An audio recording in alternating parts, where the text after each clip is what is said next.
It's hard to believe it's been a week since I did my last video. Feels like it's been a month or something like that. I'm not quite sure why. Time is interesting that way. A lot going on.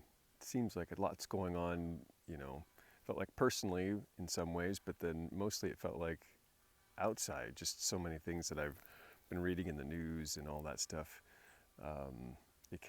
You're just digesting it all personally and collectively, and it just feels like it's a lot. There's a lot going on, so it's just like, and I'm not even anywhere near it, and yet I still feel it.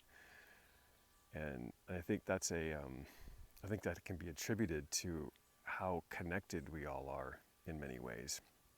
No matter where we are in the world, we can be affected by it, even though we're not in it. Just for our own collective connections, somehow we're just in it together. And so I think that's why it just has seemed like a long time since last week, just because a lot's happened, I think, on this planet in some ways since last week and ongoingly. Yeah, I'm not quite sure exactly where I wanted to go this week. I have a list of things on my iPhone about topics that I can talk about and, you know, things that I've been through in my own personal journey. And I think certainly that's one thing to talk about is my relationship to the external world and how that's affected me in the past. And I think the external world can it be really the people that we're connected to intimately. It could be, a little bit farther than that, friends, family, co-workers, colleagues, people in our neighborhood, in our cities. It just goes out on and on and on. The country, the world, all that, and how sensitive I think I have been to the outside world while also being so internally focused a lot of the times too. It's an interesting kind of dichotomy that I feel like I've had tried to sort of understand about myself many years ago when I started kind of like my quote healing journey.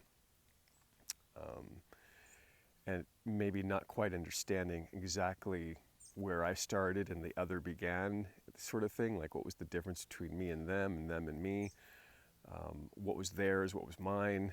So I think it was just a giant hot mess soup so many years ago that I wasn't sure exactly how to navigate, how to be with, what to do with it.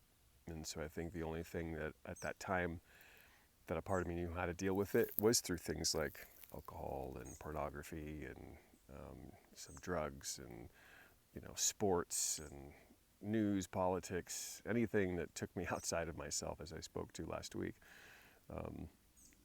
So yeah, and really not quite maybe getting how sensitive I was to all of it and how much I really needed to create space between me and it and not separate myself from the world, but maybe take space for a time to be able to sort of navigate what is mine, what's theirs, what's external, what's internal, and that kind of sorting out period.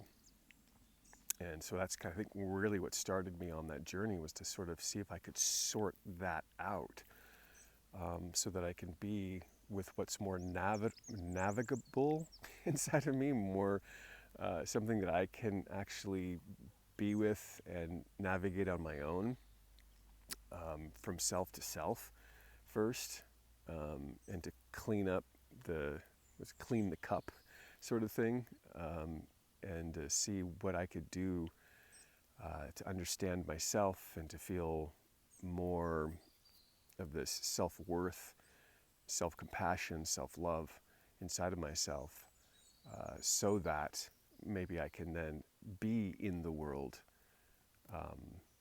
differently.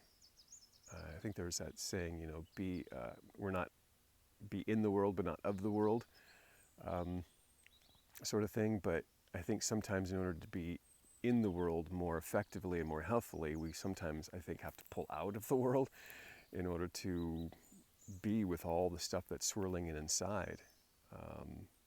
And I know that can't necessarily be done in a vacuum. There needs to be something that you can butt up against, well, that too, but also be with and have reflections and mirrors and all that stuff in order to really see what's going on unconsciously, subconsciously, in what's going on. So that's why I went into some of the work that I did in order to sort of navigate that.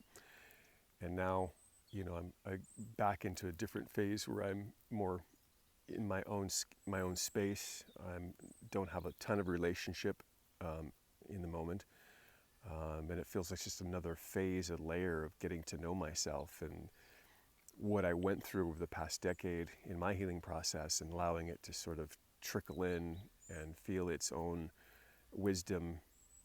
That I've learned a lot about myself. I was given a lot of golden nuggets in my time that I feel like I'm still digesting and seeing about myself.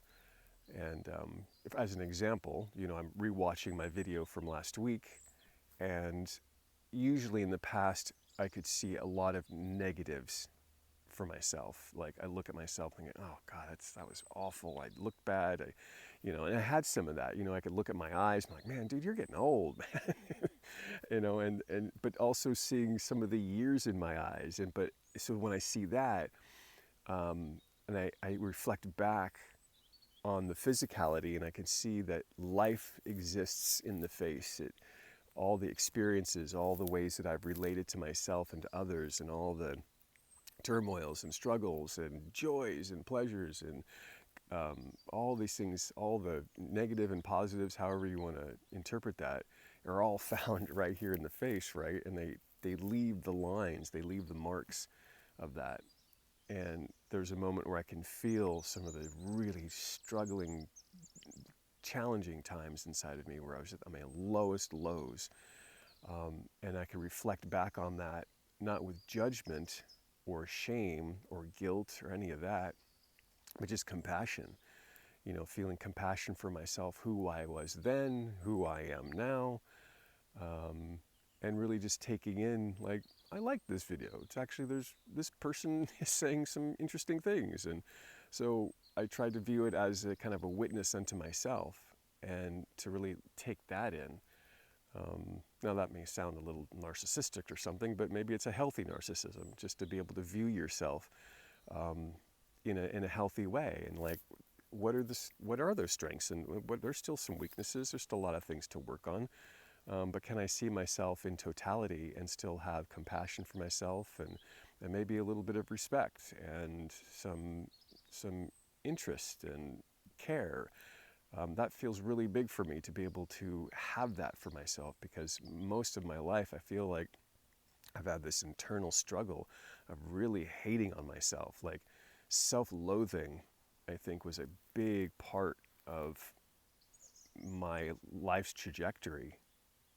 I recognized that as I started going into the healing work, like how much, not just I didn't like myself, but how much a part of me like hated itself, or I didn't like myself. It was just awful, to the point where I could even get to the phase of even self-harming myself because of stuff that I said or did or whatever. And it's like, wow, once you get to that place, it's like, it's time to take a step back and really, like, let's go here. Let's go self to self in a healthy way, where you can start to reflect on, okay, what are some good things about me? Or some solid qualities about me that I can take with me daily, that I feel about myself, but also still be aware of the things that I'm that I need to work with, that I still struggle with, and maybe not so much suffer over anymore.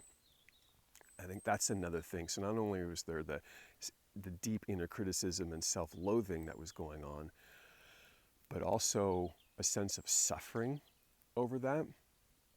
I think suffering is a big part of my journey as well.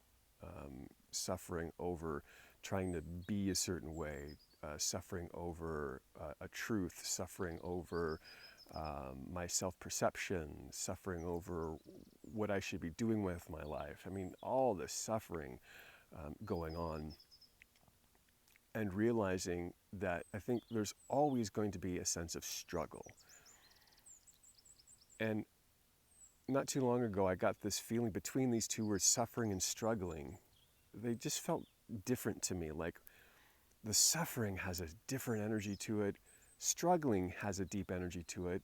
And I think there's layers to it. We're all struggling over something. I think every single person on this planet, no matter who you think they are and what kind of life they're living, I guarantee you someone's suffering over or struggling over something. And they might be suffering over something.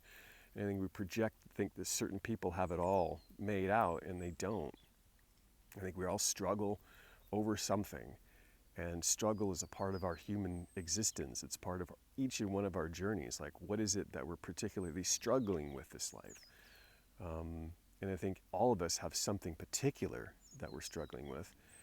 And maybe it's just that we're here to sort that out, sort that struggle out, and maybe not come to some sort of place that we're of non-struggle, but right struggle. Like, what is our aligned struggle? What is it that we're meant here to be with? Because I think we're always, in a sense, moving through something and growing. Just like a seed in the ground, it's struggling through something. It's got to move and its way out.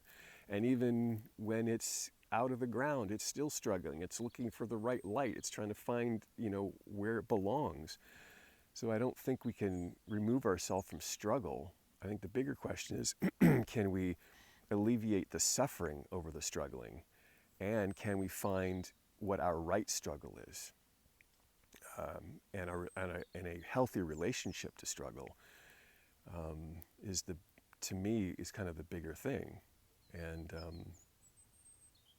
at the same time, the struggle also brings us to places of joy where we actually cross a finish line, whatever that is, and we achieve something, and we understand something, and there's this relief and release of things. And so then there's that joyful moment, and then we can bask in that for a while, and the next thing you know, not too far along, we've got another thing coming up the road that we're here going to struggle with, we're going to participate in.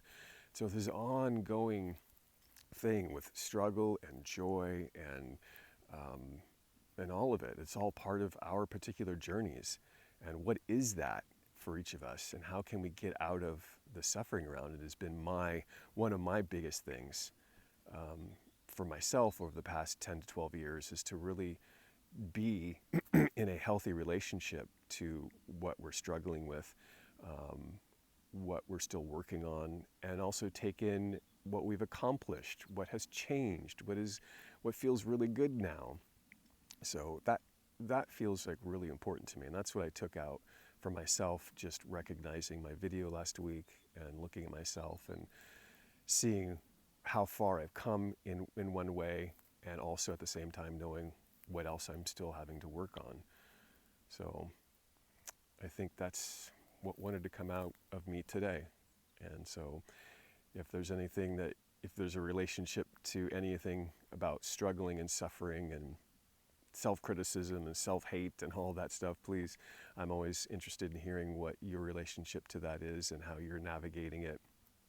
And if this helped in any way to be seen and be felt, and to say, I feel the same thing, thanks for outing that, then that's always lovely to hear too. So, and thanks for checking this out.